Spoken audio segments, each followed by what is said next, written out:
Visakha steel plant మరోసారి ప్రమాదంలో పడింది. ప్లాంట్లో కోకింగ్ కోల్, ఐరన్ ఓర్ నిల్వలు తగ్గిపోయాయి. దీంతో ఫర్నస్ బ్లాస్ట్లు నిలిచిపోనున్నాయి.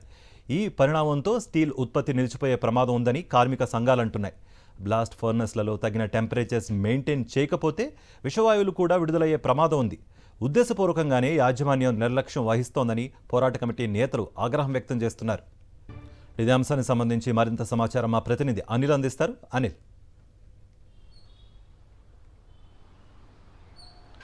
Thank you Karthik. విశాఖ ఉక్కు పరిశ్రమకు సంబంధించినటువంటి ఉత్పత్తి ఏదైతే ఉంటుందో స్టీల్ ఉత్పత్తిలో కీలకంగా ఉండేటువంటి ముడి సరుకు ఐరన్ ఓర్, అలాగే ఇంపోర్టెడ్ కోల్ అనేది పూర్తిగా నిల్వలన్నీ నిండుకున్నాయి. ఉత్పత్తిపై దీని ప్రభావం పడే అవకాశం ఉంటుందని కార్మిక సంఘాల నేతలు ఆందోళన వ్యక్తం చేస్తున్నారు. ఏ నిమిషమైనా ఉత్పత్తి నిలిచిపోయేటువంటి ప్రమాదం ఉంది. అలాగే కోకింగ్ కోల్కి సంబంధించినటువంటి వ్యవహారంలో కావచ్చు, ఐరన్ ఓర్ రప్పించడం విషయంలో కావచ్చు, పూర్తిగా యాజమాన్యం నిర్లక్ష్యంగా వ్యవహరిస్తుంది. అందుకు అనుగుణంగా ఉత్పత్తి కూడా నిలిచిపోయేటువంటి ప్రమాదం ఉన్న నేపథ్యంలోనే వెంటనే ప్రభుత్వాలు స్పందించాలని చెప్పి కార్మిక సంఘాల నేతలు డిమాండ్ చేస్తున్నటువంటి పరిస్థితి.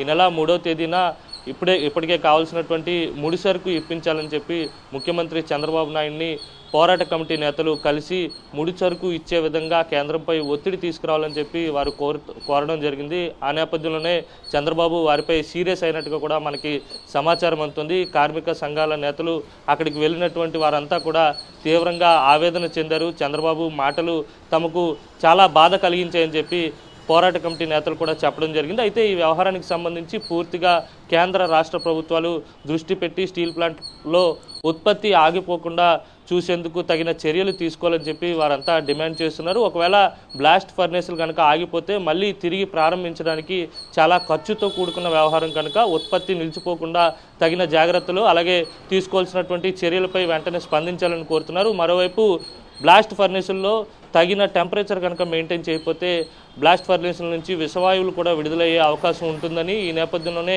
ఏదైనా విస్ఫోటనం జరిగితే కనుక అత్యంత ఇబ్బంది తలెత్తుంది కనుక వెంటనే ప్రభుత్వాలు స్పందించాలని చెప్పి రాష్ట్ర ప్రభుత్వం కేంద్రంపై ఒత్తిడి కూడా తీసుకురావాలని పోరాట కమిటీ నేతలు కోరుతున్నారు. అయినప్పటికీ కూడా వారికి తగిన స్పందన లభించడం లేదు. ఇటు యాజమాన్యం కూడా స్పందించడం లేదు. అయితే రేపటితో పూర్తిగా అరకొరగా ఉన్నటువంటి ఈ నిల్వలన్నీ కూడా, అంటే డోలమైట్ కావచ్చు, లైమ్ స్టోన్ కావచ్చు, ఇలాంటి కావాల్సినటువంటి ముడిసరుకు అంతా రేపటితో పూర్తిగా నిండుకుంటుంది. రేపటి నుంచి ఉత్పత్తి జరుగుతుందా లేదా అనే ఆందోళనలో కార్మిక సంఘాల నేతలు ఉన్నారు.